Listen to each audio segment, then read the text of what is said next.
Good morning, everybody. Happy Tuesday morning. Monday night for me, and it's snowing in Tennessee, so lucky me here. It was an interesting day yesterday for you guys. You can imagine I was pretty much swamped with emails, comments on the video from yesterday, not only the replay of the gathering, but also the quote-unquote post-game show. 99% of the comments were supportive. A couple of them, I politely asked them to please unsubscribe to the channel. Anybody who uses the term, how do you want to put it, the time for peaceful protests is over, please unsubscribe to my channel right now. Please do not plan on participating any further in any sort of organization we have. If you would like to start your own violent protest, go ahead.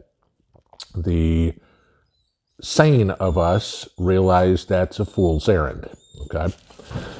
And I will give you some very good examples, okay? You want to be Kyle Rittenhouse? Go ahead, all right? You want to spend time in jail? Go ahead. You want to be completely lambasted in the media? Go ahead. Okay, that's your choice. Remember the story about Kyle Rittenhouse? The media completely destroyed him. Not that he did anything wrong in the outcome. He was protecting himself. But for the first week or so, he was called a redneck hillbilly, a murderer, a white supremacist. You pick it, okay? If you want to be associated that way, go for it. I have no intention of having anything to do with any sort of violent protest. I'm going to put that out for the record. I have seen some of the comments from the videos yesterday. I've seen some of the video replays. If you think the time for peaceful protest is over and you think that the only way to solve this is strapping a gun to your back, you have no place here. You're not welcome. You can leave now. Okay? I know it's like, oh my God, YouTube content creator telling the subscribers to leave? Yeah, if that's what you believe in, I don't want anything to do with you. I wouldn't associate with you in real life. I'm certainly not going to associate with you in digital life. Okay? The Freedom Gathering is specifically, as I said at the very, very top of the meeting yesterday, is a peaceful, nonviolent protest against taking our freedoms away. That's it. There's no room for debate on that. Zero. Okay? I'm not giving in to any of it. I'll give you the story of David and Goliath. We all know that story. Okay? Little guy, giant. Okay? How did the little guy beat the giant? He outsmarted him. Okay?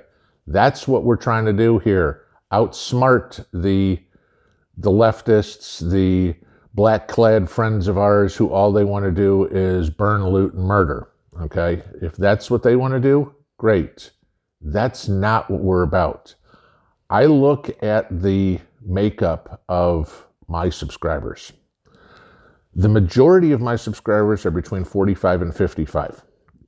The second largest group is between 55 and 65.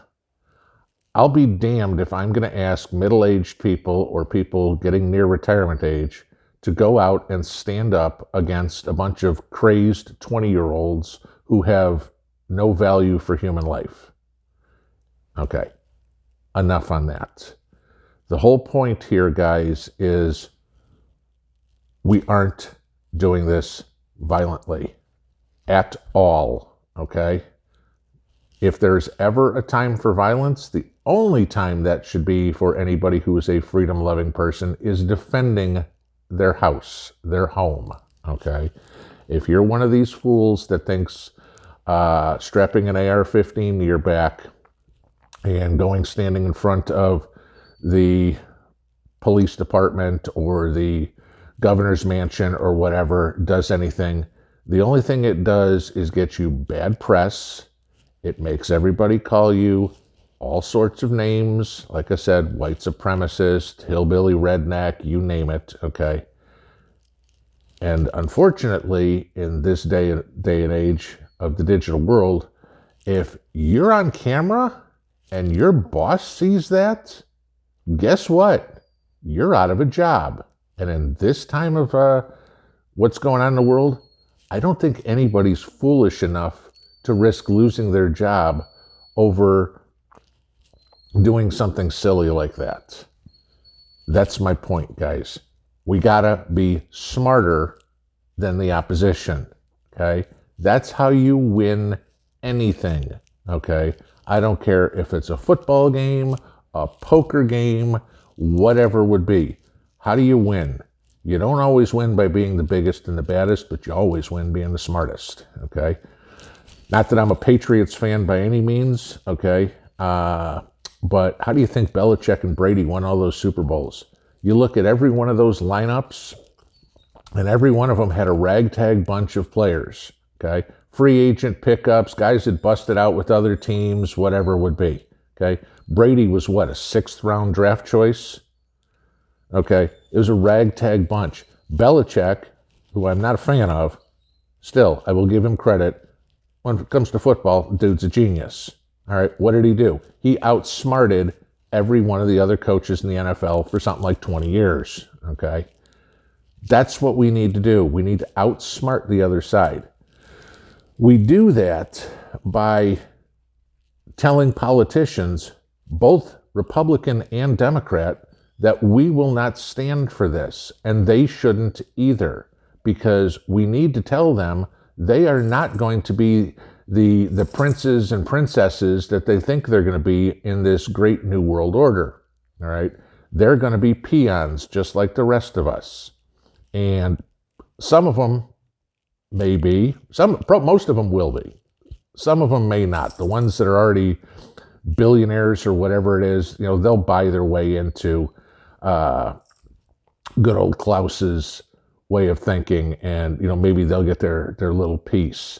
But for most of them, especially the House of Representatives, they're going to be peons. Okay, they haven't been in government. Most of them haven't been in government for 20 years, getting rich off of your back and mine. Sucking taxes and everything else. This is the point. We need to gather numbers and make our voice heard. Voice, not pew-pew sticks, nothing else, okay? We don't need to be getting people injured or anything of the sort on either side. That's not how you win a war, okay? Yeah, maybe if you want to talk about being in combat, you do, but that's not how you win the war. Y'all know I was military intelligence, okay? Can't tell you how many times I had to teach the tankers and the infantry guys, don't kill everybody, okay? Why? Because we got intelligence from them. What did that let us do? That let us be smarter than the enemy. That's how we win wars, okay? Real wars. World War I, World War II. The Navajo code talkers, okay? They're probably very much responsible for us winning World War II. Not a single one of them fired a shot, okay? But because of the intelligence they were able to gather, they were able to make or allow good decisions to be made. Think about this, okay? Look at Normandy, all right? There was a whole fake division stationed up north of Calais, and that got the Germans all to go up there thinking that's where the invasion was going to be. That's using intelligence, okay? Sure, eventually there was a lot of bloodshed at Normandy, but there could have been a whole lot more hadn't we used intelligence. Please, guys, if you want to start a violent protest, if you think the only way to do it is with guns and ammo, please, go start your own militia or do something, or go join some militia. That's your option, okay? What I'm telling you is if you think the time for peaceful protest is done, I don't want you anywhere around me, okay? Because you start anything violent, I'm going to have nothing to do with you. We all know the saying, you know, how does it go? The enemy of my enemy is my friend. Okay, well, in this case, that's the opposite. The friend of my enemy is my enemy.